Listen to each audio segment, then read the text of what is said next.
will be no use at all. Lisa and Adam went looking for a new car on a small budget and settled on a Hyundai XL. Nothing was as good a package for the money as this. The car actually belongs to me. It's my car, but it's his toy, as he tells everybody. Basically, I just let him go for it. Whatever he wants to do, it's fine by me.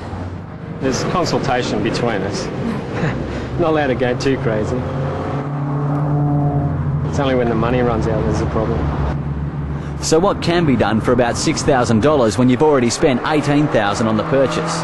Like, we started doing this up when it first came out, and nobody knew anything, so everything we've done is either custom made or the first one. For example, the body kit features a custom-made Cosworth-style rear spoiler, a Celica GT4 bonnet scoop, a sculpted front end, and 15-inch Polaris wheels. The motor, we've done the exhaust, the chip, and the air filter, which is as far as you can go without upsetting Hyundai too much. These items add about 5 kilowatts, making 70 all up. That's 94 horsepower. We had 2-inch exhaust, but we found out that we lost power, so we dropped it down to a 1 7/8-inch exhaust, and now we picked up power all round.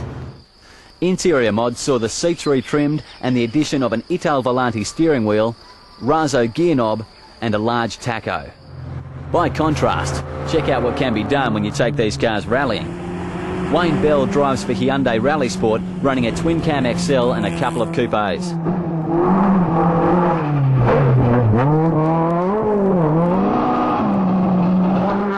Everything about this car is designed to be functional. It has a 1.5 D8C engine, and it's putting out around 150 horsepower. Runs through a 5-speed close ratio gearbox with a limited slip diff. 12-inch AP brakes all round, so that it really stops exceptionally well. The biggest limiting factor for power is, of course, the inlet and exhaust. Yeah. If they were free, we'd have 200 horsepower out of this without any trouble. Jeez. Wayne was quite impressed with Adam and Lisa's rear wing. That thing there should produce plenty of drag and plenty of downforce. Anywhere from 80 kilometres onwards, that'll start to have effect. So let's put the two cars together on the bitumen and see how they go. It's got a very tall first gear, so it doesn't accelerate really quickly from a standing start, but once it gets moving, it rocks along rather well. However, a touch of cheating on Lisa's part didn't help the cause of the rally car, so they had another go.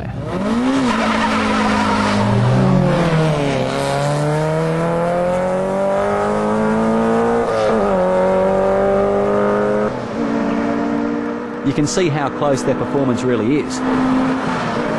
And Rod was much happier this time. When his girlfriend doesn't wave him on early, I'm with him all the way. So he beats me off the line, but I was able to keep with his rear bumper, and then once I got second gear, it was no contest. Later on, Rod took Lisa out for a quick romp in the mud.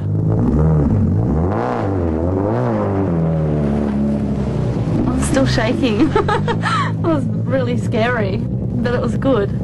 Very fast.